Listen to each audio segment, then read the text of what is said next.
నెబుకద్నెజర్కి ఏమీ తీసుకోడు. ఇద్దరు ఒకటే. Nebuchadnezzar egoist, Narendra Modi egoist.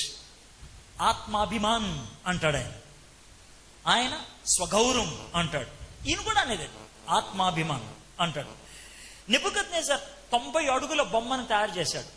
Narendra Modi 182 అడుగుల బొమ్మను తయారు చేయడానికి 2500 కోట్లు సమకూర్చాడు.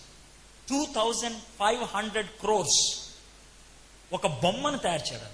సర్దార్ వల్లభాయ్ పటేల్ ఇలా నుంచొని ఉన్నటువంటి బొమ్మ, ఇనప బొమ్మ, నేల మీద నుంచి 182 అడుగులంటే 17 అంతస్తుల బిల్డింగ్, అంత పెద్ద బొమ్మను తయారు చేసి పెడదాం అనుకున్నాడు. ఎందుకురా అంత పెద్ద బొమ్మ అంటే, హైందవ ధర్మం ప్రపంచంలో నెంబర్ 1 అవ్వాలని. ప్రపంచానికి మా ధర్మం చూడు ఎంత ఎత్తు ఎదిగిందో అని చూపించడానికి. న్యూయార్క్లో ఉన్నటువంటి లిబర్టీ స్టాచ్యూ కంటే పొడవు, దుబాయ్లో ఉన్నటువంటి బుర్జ్ ఖలీఫా కంటే ఎత్తు. ప్రపంచంలో అంత ఎత్తైన బిల్డింగ్ ఇంకొకటి లేదు. ప్రపంచంలో అంతకంటే ఎత్తైనటువంటి నిర్మాణం లేదు. మేము నెంబర్ 1 అని చూపించుకోవాలనేటువంటి ఆయన ఆశ. నెబుకద్నెజర్కి నరేంద్ర మోడీకి తేడా లేదు. మూడోది, 3 రోజుల క్రితం మన హ్యూమన్ రిసోర్స్ డెవలప్మెంట్ మినిస్టర్ గారు ప్రతిపాదించారు. ఆల్రెడీ అవి ప్లాన్లోకి వచ్చినాయి. నెక్స్ట్ ఇయర్, వచ్చే సంవత్సరం జూన్ నెలలో మనకి ఎడ్యుకేషన్ స్టార్ట్ అవుతుంది కదా. 8వ క్లాసులో వేదాలు ఉంటాయి, ఖచ్చితంగా చదవాల్సిందే. 9, 10 క్లాసుల్లో రామాయణం, మహాభారతం ఉంటుంది, ఖచ్చితంగా చదవాల్సిందే. నేను చదవను అంటే కనుక నువ్వు కూలి పని చేసుకోవాలి, చెత్తకాయతాలు ఎత్తుకోవాలి, ఇక వేరే మార్గం లేదు. సో దాన్ని ప్రవేశపెడుతున్నారు. దానికోసం అనేసి 1,00,000 మంది మరుగున పడిపోయినటువంటి కశ్మీరీ బ్రాహ్మిన్స్కి కోట్లు ఖర్చు పెట్టి వాళ్ళకి భారతదేశం అంతా కూడా స్ప్రెడ్ అవుట్ చేసి మరుగుడును పడిపోయినటువంటి సంస్కృత భాషను తిరిగి లేవనెత్తడానికి ప్రయత్నం చేస్తున్నారు. ఒక భాష, ఒక మతం, ఒక సిద్ధాంతం. పవన్ కళ్యాణ్ మైక్ పట్టుకొని మాట్లాడినప్పుడు ఆయన ఉపయోగించింది ఒకటే, ఏమన్నా తెలుసా? మా రాజ్యం వస్తే ఒకే మతం, ఒకే రాజ్యం అన్నాడు. నరేంద్ర మోడీకి నెబుకద్నెజర్కి తేడా లేదు.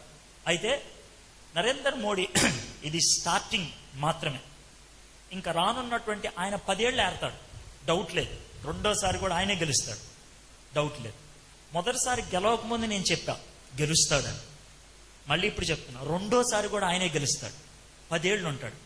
10 ఏళ్ల లోపల డ్రామా ఆడే ప్రతి క్రైస్తవుణ్ణి నలిపి పడేస్తాడు,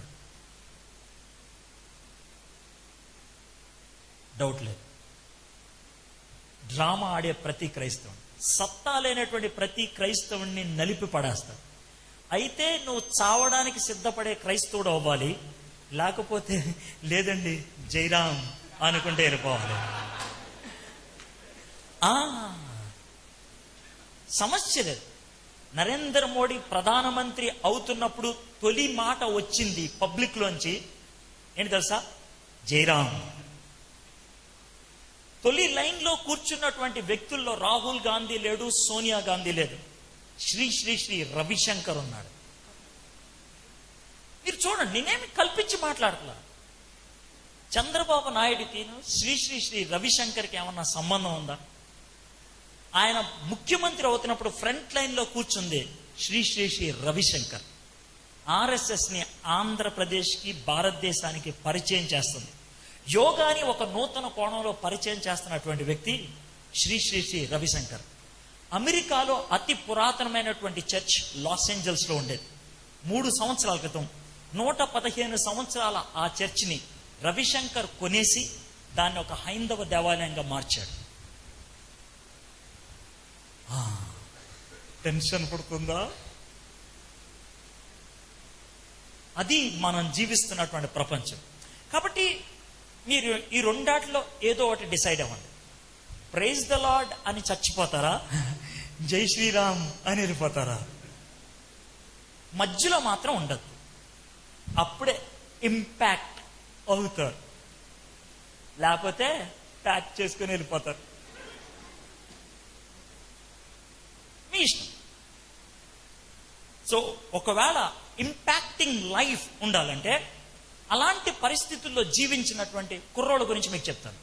వాళ్ళు ఎవరో కాదు, దానియేలు, షడ్రక్, మెషక్, అబేద్నెగో. ఓకే, సో ఆ గ్రంథం ఒకసారి తీస్తారా? దానియేలు గ్రంథం ఒక 3 verses మాత్రమే నేను చదివి వినిపిస్తాను. జస్ట్ 3 verses, 3 కాన్సెప్ట్స్ మీకు చెప్పేస్తాను.